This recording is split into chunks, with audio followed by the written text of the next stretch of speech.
Hello, friends, and welcome back to the Brockopp side. Shazam was directed by David F. Sandberg and is about foster kid Billy Batson, who gets magical powers from a wizard, which gives him the ability to turn into a superhero by using one word: Shazam. I've been looking forward to this movie ever since the Comic-Con trailer debuted last summer. It just looked like it was going to be just a really fun, family-friendly comic book DC movie, and I've always been kind of fascinated by the character of Shazam because he's just this kid who could say Shazam and then turn into this hulking, handsome, Superman-like superhero, which I've always thought was like the greatest secret identity ever, because who is ever going to suspect that a 14-year-old is a superhero, you know?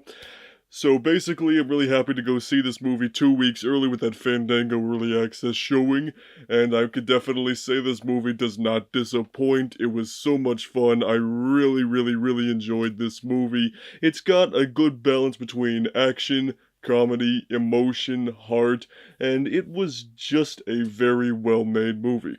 So let's just begin the positive train by talking about the two main actors. First off, Zachary Levi absolutely kills it as Shazam. He's got a great look to him, he looks like a superhero, but he also plays these comedic moments very well. He can behave like a child inside a grown man's body. Okay, hang on, that came out really wrong. So what I was trying to say is that Zachary Levi can pull off a very childish adult superhero, which is basically the Shazam character in a nutshell, but it's not all jokes. There are some very dramatic moments in the film where Zachary Levi has to be a little more serious, and I think he can pull those off as well. But I think as far as the Shazam character goes, Billy Batson slash Shazam, I think the 14-year-old Billy Batson, played by Asher Angel, definitely carries more of the emotional weight, and Zachary Levi carries more of the comedic side of things, which I think is fine because they both bring different emotional strong suits that come together to play one character, basically. And on top of that, Mark Strong plays Dr. Sivana, the main villain of the movie, and I think he's actually a pretty good villain. What I really like about how this movie treated this villain is that we actually get to see him evolve into being a bad guy. You don't just see him in the first frame of the movie and it's like, oh, me is already evil. You get to see his transition from childhood into present day, why he's doing it. It's almost kind of relatable, and he's actually just a villain that was treated very well, because that's really something I get kind of concerned about with some of these comic book movies, because not every time you're going to get a particularly strong villain, and I think DC has another very strong villain on their hands here, which is very good, because like I've said before, DC has the best supervillains of any comic book universe, so I really hope they're gonna keep going and making their villains just as strong as their heroes.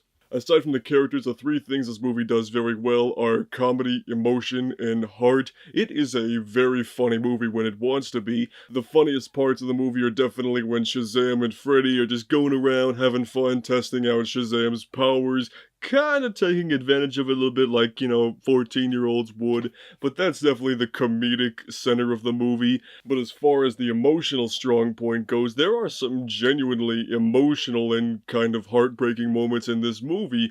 A big subplot in this movie is that Billy Batson just wants to find out what happened to his mother when he was really young and why he ended up in foster care, and it's just a very heart-wrenching journey to see this kid go on, and it doesn't get perfectly resolved. I don't want to completely spoil it for you, but it does bring some really nice emotion into the movie, which I really like, because it's not just going for goofs every 2 seconds. And then on top of those two things, it has a lot of heart too. The whole movie is basically about Billy Batson learning to use his superpowers for good and not just for dicking around and making money. There's this one moment that I really like in the final battle carnival sequence where Shazam is with this family with this scared little girl and he hands her this plush doll and it's like, it's okay, just hold that, everything's gonna be okay. I'm gonna go save the day now. It's little moments like that which I think just make the movie feel so much better and makes this hero look like a hero. You know, being a superhero is not just about wearing a cool costume and having big epic action sequences in the sky and stuff. It's about protecting the little people, the people that are, you know, the whole reason these superheroes exist. So seeing moments like that is just really, really nice. And without getting into too much detail, there's actually a fourth element that I think is done pretty well in this movie as well, and that is some kind of scary imagery. You know, David F. Sandberg has a horror film background, which he definitely took advantage of in certain areas. There are these scary monster things in this movie, which I know exactly what they are, but I don't want to get into too much detail because I don't want to spoil it for you because this movie doesn't come out for another 2 weeks.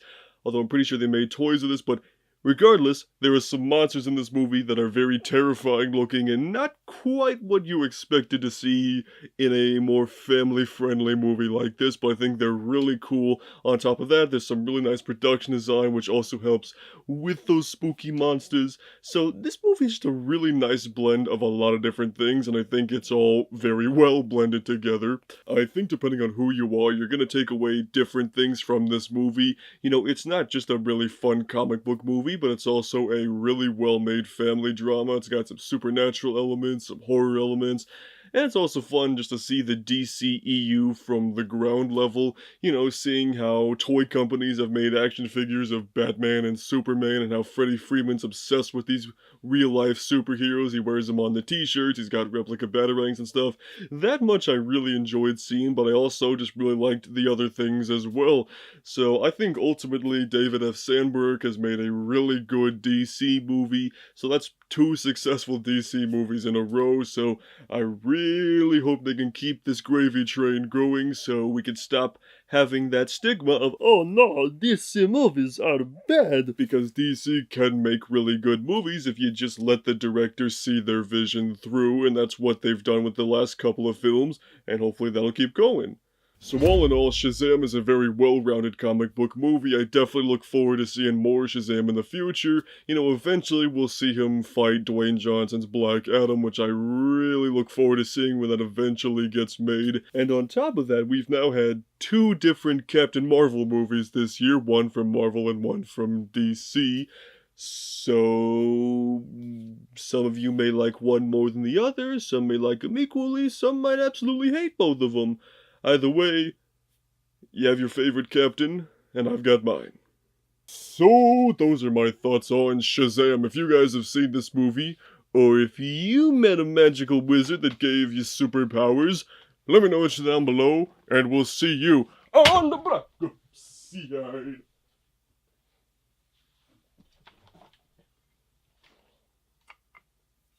I just broke the footrest on my chair here. I'm too powerful.